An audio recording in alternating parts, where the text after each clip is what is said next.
Man, let me tell you why I hate shopping, especially with my fiance. And if it looks like I'm skating around, I am. I'm on a motor scooter. But man, shopping with Taisha is terrible. All she wants to do is go through every single aisle. Like, I'm bored beyond death, and my little power chair is about to die on me.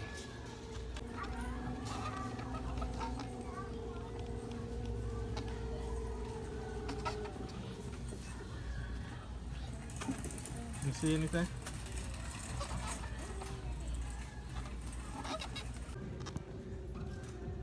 My little scooter is dying on me. The little scooter that could. I'm ready to get out of here anyway. On to the next stop. Where are we going to, Ty?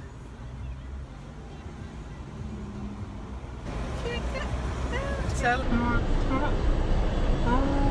So she don't want to tell us, but we're going to Walmart now, her favorite store. And I'll probably sit in the car because I'm not really trying to hop around Walmart.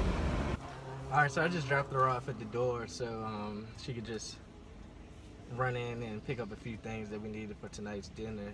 So while I'm waiting in the car, I just decided I'll answer a couple of the questions that I received. The first one was about supplements and what supplements do I usually use. So for me, the best supplements that I've been using since I started law school was the Examples and Explanations series. And they are really good, especially for your core classes like property, contracts. They have one for Civ Pro. They also have them for upper level classes. Like I used one last semester for evidence, and they're really like easy to read. They really break down everything into layman's terms. The good thing about them is they also give you a lot of practice problems to practice with at the end of each chapter. So they'll go in, explain definitions, break down the logic behind how you get to this rule or how you apply this rule, and then at the end of the chapter they'll give you multiple choice questions as well as a few short answers for some of them. And so I typically use that for a couple of my classes that I've had so far. The In a Nutshell series is also really good. So I've heard, I haven't used it myself per se, but I know a couple of people that do use it, and they say those are really good, especially for classes like con law. That's like really hard to digest. At the In a Nutshell series is like really good for that, help you digesting the concepts of con law. So I actually may need to pick that one up or check it out from the library because I've been struggling a little bit in con law. Somebody also asked a question about the LSAT and how long did I prep for that before I took it. Here's the story on that behind what I did, what I went through.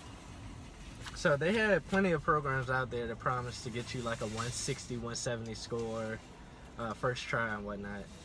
But they were all like thousands of dollars. I think it was like the Kaplan one. I think they wanted like $800, $900, maybe even like $1,100, $1,200 for it. But at the time, I definitely could not afford that. So I used this program called 7 Sage, and 7 Sage cost me $274. It's all online. The way it's set up, it's basically a series of videos, and in each video they'll break it down into like 3 different parts. So the first part may be like logic games, second part is comprehensive reading, the third part was just vocabulary and breaking down different things. So the first part, logic games, like this is crucial on the LSAT. So I did this, I did that program, and I also picked up a logic game book from Barnes & Nobles that I used. And I just went through those every day. I did like at least 4 or 5 logic games, logic puzzles for like 2 months. Second part was comprehensive reading. So I have a cousin that's an attorney. She also recommended me to start reading the New York Times because that's the same level of reading that the LSAT is on, is the level of the New York Times, which the authors write. Sorry guys, it's the guy with the baskets coming by, so it may be kind of noisy.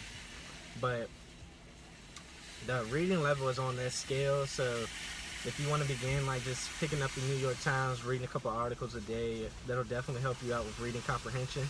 And the 7 Sage does a great job with this as well. They give you long passages to read, because on the LSAT they give you these passages are probably like half a page long, and then I'll actually like 2 or 3 questions about it, multiple choice questions about it. So 7 Sage definitely prepared me for that. I used well, they would give you long passages and literally go in and break down each paragraph and what it meant. 7 stage for me, it worked. I only took the LSAT one time, thank God. I got the score that I needed to get in. I studied for 2 months. I didn't, well, I will admit, I didn't. I don't, I'm sorry. That's alright, I really only have a plastic card right now. I wish I did have something to give her.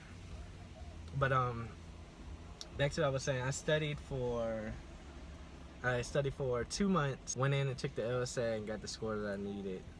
So, like I say, if the LSAT, I mean, it's definitely doable, even if you have to take it more than once, because you didn't get the score that you wanted. It's definitely doable. Just don't give up on it, and always go with your gut instinct. Like, this is one of my main things, because there was a lot of questions on there that I had no idea of what the answer could be, but I just followed what my heart said, my gut instinct, and I just went with it, and I guess they were right.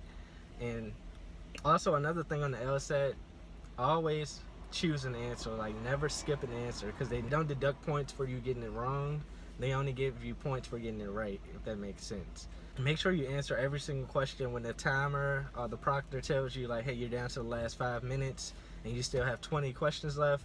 Just go in and guess on those questions. Try to finish up as fast as you can, but guess on the questions. Don't leave any sections blank. I'm definitely going to be working on a video coming up this week regarding trial ed. I'll tell you a quick little bit about it. So me and it's 8 other people that go to my school. We're on the trial ed team going to this particular competition. It's like 30 people on the trial ed team, but the 8 of us are going to the Florida State competition in early March. So we have a civil case, and it's about copyright infringement, which is not my favorite because I really enjoy criminal work, but we're making it interesting. So I'll definitely keep you updated on that, and I'm going to try to shoot some footage about of the trip as we go along as well. So I hope this helps, guys. Please remember to subscribe to the channel, and if you like the video, give it a thumbs up. Also, if you have a comment or question that you need me to answer, leave it in the comment section below, and I will definitely get back to you. Alright guys, catch you on the next one. Turn up. Mixtape.